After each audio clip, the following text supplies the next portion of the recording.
Namaku Ferry. Malam itu, setelah nongkrong bersama teman-temanku di sebuah tempat kopi di daerah Cimbuleuit, aku mengalami satu kejadian yang sampai detik ini selalu menjadi mimpi burukku. Aku memang sering nongkrong malam bersama teman-temanku, sekedar untuk berkumpul, mengobrol sana-sini, ditambah kesukaan kami terhadap motor tua, menjadi salah satu topik yang tidak pernah habis. Salah satu teman yang paling dekat denganku adalah Robi. Dia bahkan yang meracuniku untuk membeli motor tua. Sampai akhirnya aku membelinya. Sebuah motor Vespa antik yang memang keren menurutku. Namun aku sebenarnya tidak terlalu mengerti masalah motor. Jadi biasanya aku berkonsultasi dengan Robi. Setelah ngobrol ini itu, sekitar jam 11 malam lebih, aku memutuskan untuk pulang. Aku ingat betul malam itu, hari Kamis, malam Jumat. Dan mungkin ketika itu, seharusnya aku tidak pulang. Sehingga tidak akan mengalami kejadian seperti ini.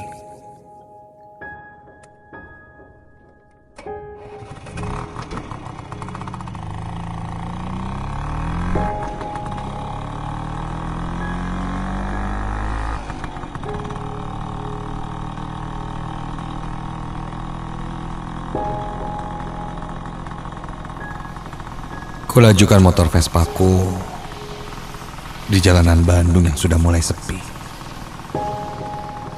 Biasanya sih, jam segini masih banyak kendaraan yang berlalu lalang.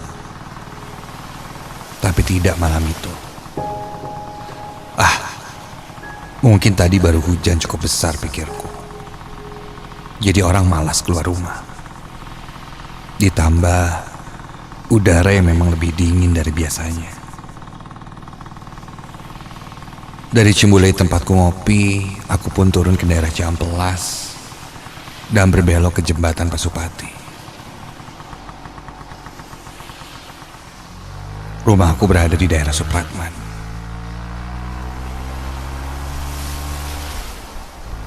Awalnya tidak ada yang aneh saat motorku mulai menaiki jembatan Pasupati. Sampai ketika motorku tiba di atas jembatan.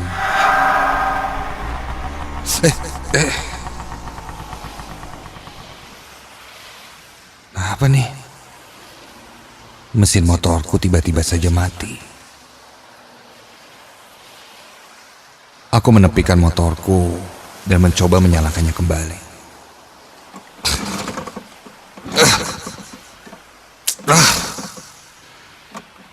Tetap tidak menyala.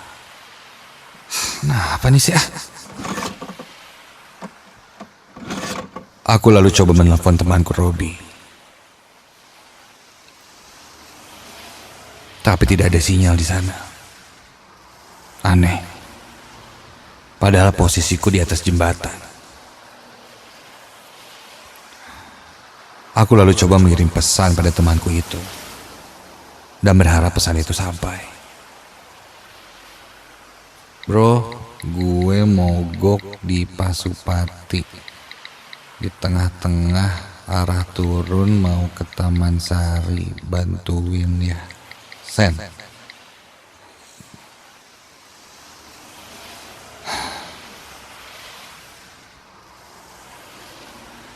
Setelah itu aku pun coba kembali ke motorku. Dan berusaha mencoba membenarkannya. Ya, mungkin saja businya basah, atau mungkin selang bensin yang tidak menempel. Entahlah. Ketika aku sedang mengoprek motorku, ujung mata kiriku melihat dari arah bawah. Ada seorang laki-laki yang berjalan lesu. Aku lalu melihat ke arahnya. Lelaki itu memakai baju kemeja berwarna gelap dan celana hitam, serta memakai sandal. Lelaki itu berjalan dengan tatapan kosong dan melewatiku begitu saja.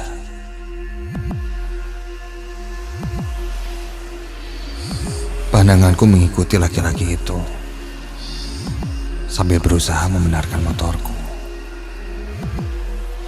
Sampai dia berdiri di pinggiran jembatan itu.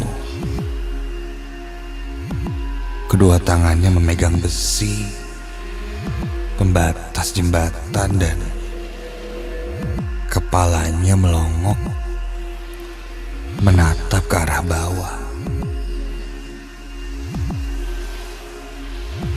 Aku mulai curiga. Dan Hei, Kang, jangan, Kang, hai. Tiba-tiba saja lelaki itu naik ke pinggir jembatan dan loncat ke bawah. Panik, aku langsung berlari ke pinggir jembatan itu. Jantungku berdetak dengan kencang.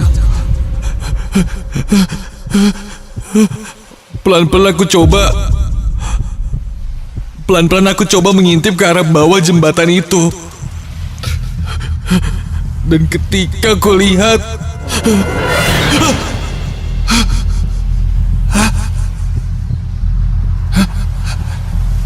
tidak ada apa-apa. Tidak ada tubuh pria itu. Lalu yang kulihat tadi apa? Siapa? Kakiku lemas ketika tahu bahwa tidak ada yang loncat ke bawah.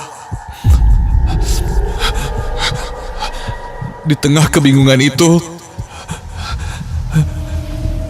tiba-tiba ada yang menepukku dari belakang. Kupikir mungkin itu Robi, temanku. Namun ketika aku berbalik, astaga!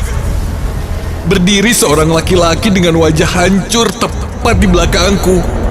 Satu matanya terlihat hampir keluar dan dia hanya berdiam menatapku.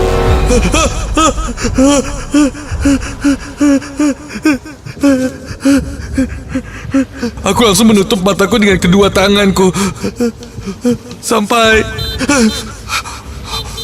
terdengar suara klakson motor. Dan ketika kulihat, ternyata itu temanku Robi. Untunglah pesanku sampai pada Robi. Buru-buru aku kembali ke dekat motorku. Temanku Robi keheranan melihat wajahku yang pucat. Tanpa banyak bicara, aku pun langsung meminta Robi men-step motorku sampai ke rumah.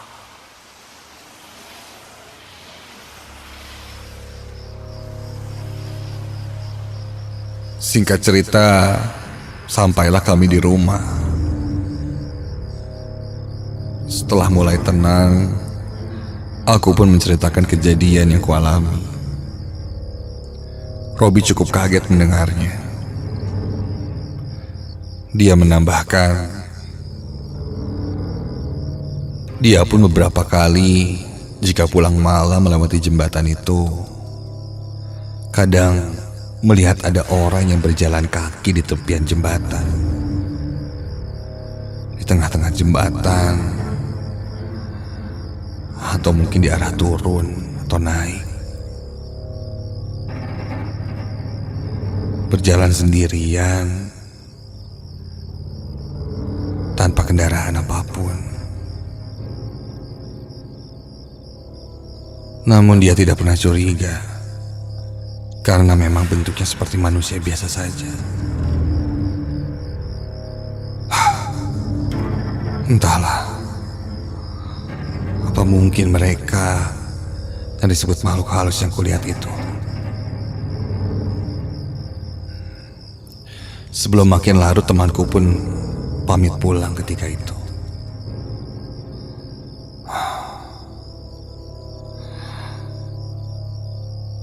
Aku pun beranjak ke kamarku. Wajah laki-laki yang kutemui di jembatan itu masih terus saja membayangiku setiap kali aku menutup mata. Wajahnya hancur,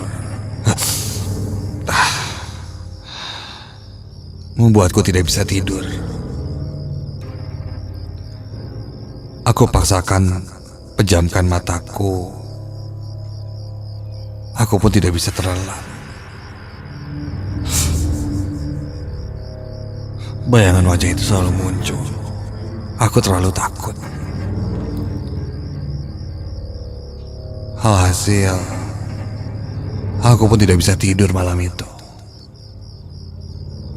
Aku coba duduk diam sambil memainkan handphoneku. Keadaan hening malam itu. Ya karena mungkin sudah jam 12 malam lebih. Sampai dari luar samar terdengar suara seseorang.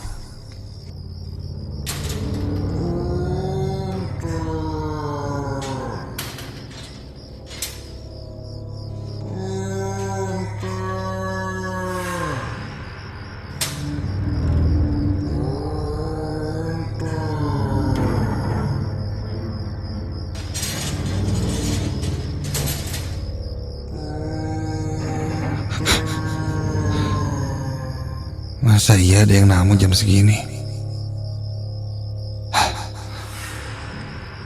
Penasaran, aku pun langsung bangkit dan menuju ke pintu depan. Ku intip dari gorden. Memang terlihat ada yang berdiri di depan pagar rumah. Siapa ya? Ingin aku bangunkan ayah, tapi sudahlah. Aku pun membuka pintu. Dan ketika aku keluar,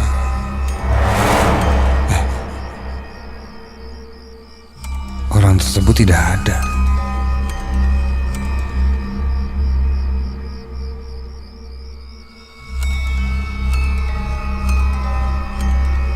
Kok?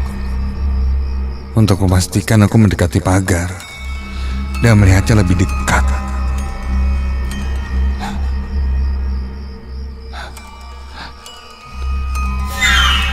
Tidak ada siapa-siapa di sana. Seketika bulu kuduku berdiri. Aduh, nggak bener nih. Aku langsung lari masuk ke dalam rumah. Namun belum sempat sampai di pintu depan rumahku,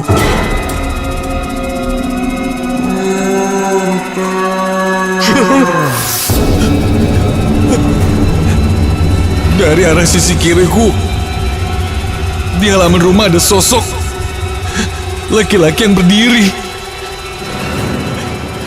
Sekilas kulihat, astaga, laki-laki itu laki-laki yang sama seperti yang kulihat di jembatan tadi.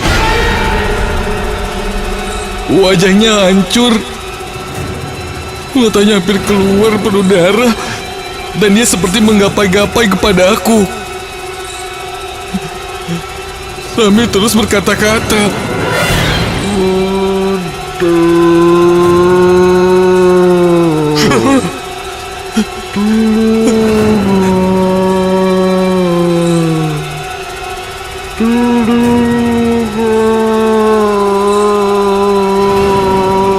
Dia seakan meminta tolong kepada aku. Jelas aku sangat ketakutan dan buru-buru aku langsung masuk ke dalam rumah dan membangunkan orang tuaku. Bangun!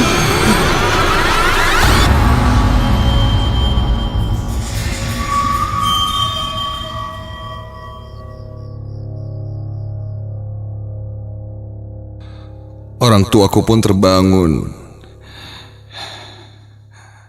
Dan kami kembali mengeceknya bersama-sama di halaman. Dan sudah pasti tidak ada apa-apa di halamanku itu. Setelah itu aku pun menceritakan apa yang kualami dari jembatan itu. Ayahku berkata, mungkin itulah jahil makhluk halus yang mengikutiku dari jembatan.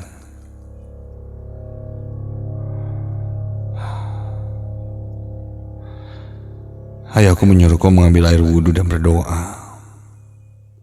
Mungkin juga katanya bisa jadi ada beberapa arwah yang ingin disempurnakan. Apa salahnya kita mengirimkan doa untuk mereka? Begitu pungkas ayahku.